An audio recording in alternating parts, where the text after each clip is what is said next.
Hi.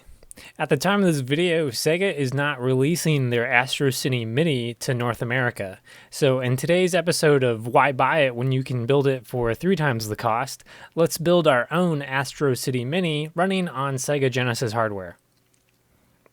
Let me just get it out of the way. This cabinet is just too small to fit a Sega Genesis, either a Model 2 or a Model 1, plus the super bulky SCART cable and the scan converter to get us the best picture on modern LCD screens just takes up too much room.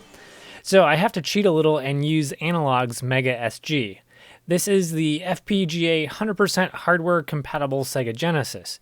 How that works, not important. What is important, this is a Sega Genesis to the hardware level, just stuffed in a FPGA. So all your Sega Genesis and Mega Drive cartridges will work like they're on OEM hardware. The added bonus is so does Master System, Mark II, Sega cards, and Game Gear cartridges, since all those cores are built into this FPGA system.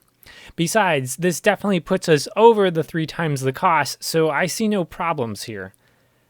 I'm doing what you call milking it. I made this CAD for a slightly different themed arcade, but the announcement of the Sega Astro City Mini had me doing one of these. I've always wanted an authentic Genesis arcade, which I've got plans for a full-size build later, but that's a future video. Let's keep our focus here with the mini arcade and milk my current CAD design a bit more. Now, this build still gets points for staying true to the North American Genesis color scheme, which is red and black. But with the power of CAD, we can get an idea of what this body design would look like in Astro City colors. So with the power of editing and me making future promises while writing this script, and not knowing how long this will take, let's jump cut to the results. I don't have any neon yellow arcade buttons, nor am I going to order them for this build. What's more important is I don't have any intention to repaint this cabinet either, so what you're looking at is as best we'll get.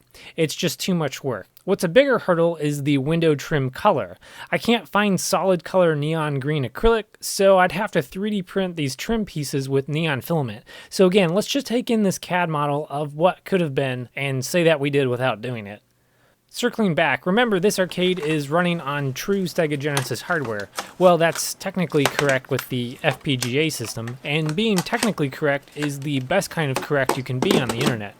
Cartridges still work as they normally would, which was the allure of this project. You dig deep into nostalgia and can use your actual games.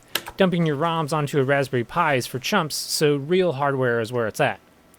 And Sega, we are tired of altered beasts in like everything you release, so being able to have any game on your cartridge work makes this arcade unique and, well, frankly, is better than the Astro City Mini in that case. But we're trying to segue into this great idea I had. If this system or console is stuffed deep inside this arcade cabinet, how do you change the cartridges? Well, I wanted this top area to be the actual cartridge port. Easy access to change the cartridge seems like a cool novelty. So I made this ultra long cartridge extension breakout cable, and let me tell you, it wasn't worth it. Once I figured out the first layout was mirrored ass backwards, I was onto something. So here's a second revision. Not surprisingly, when you make an antenna for 30 some logic lines, things don't work very well. I was testing this on original hardware and things would boot up fine, but when starting most games that do a big read into the EEPROM, things suddenly freeze. This idea was scrapped pretty quickly, but I just want you to know I tried. We're still stuck with one problem though. How do you change the cartridges with ease when the console is at the bottom of this arcade? Opening up the back is kind of cumbersome because there's things in the way. Well, the solution is pretty simple. I just removed one of these clear windows so I could stick my hand in. This was one of those situations where I was solving a problem that really didn't exist. And I'm sure we all agree making this cartridge extension connector was a good use of $70. It wasn't. This handhole also solves the problem of turning on the system.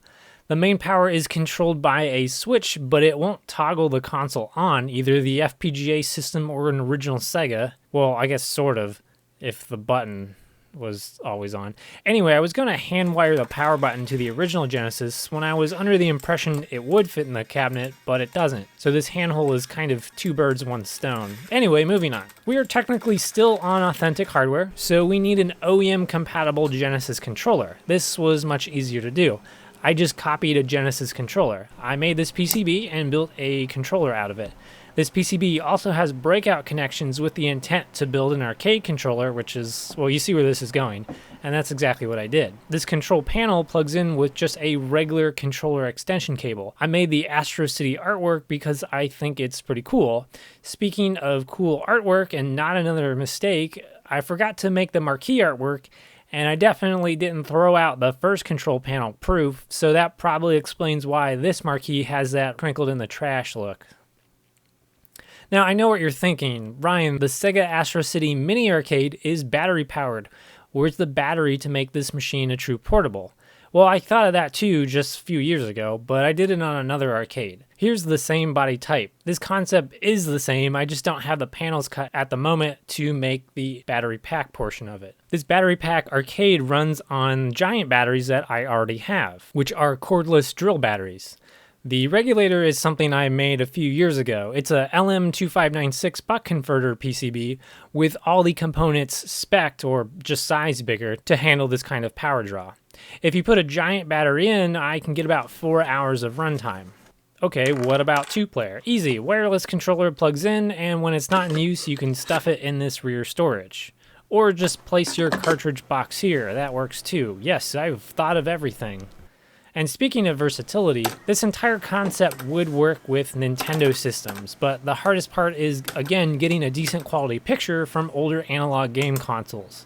A scan converter is typically needed for modern LCDs that accept HDMI. Add a decent RGB SCART cable and this starts to take up more room than available in these tiny cabinets. If I was to do this again, this size arcade is better suited for that build. And to give you a sense of scale, this is a 17-inch monitor. Anyway, well, thanks for watching. And Sega, if you're watching, just make a Sega Genesis Mega Drive arcade. We don't want any more mini emulator consoles. We would buy this, even if the entire use of it relies on legacy hardware. Give me a call, we can make this happen. Well, anyway, thanks everyone again for watching. I don't have a really good outro for this video, so I'll just show you a bunch of B-roll of something.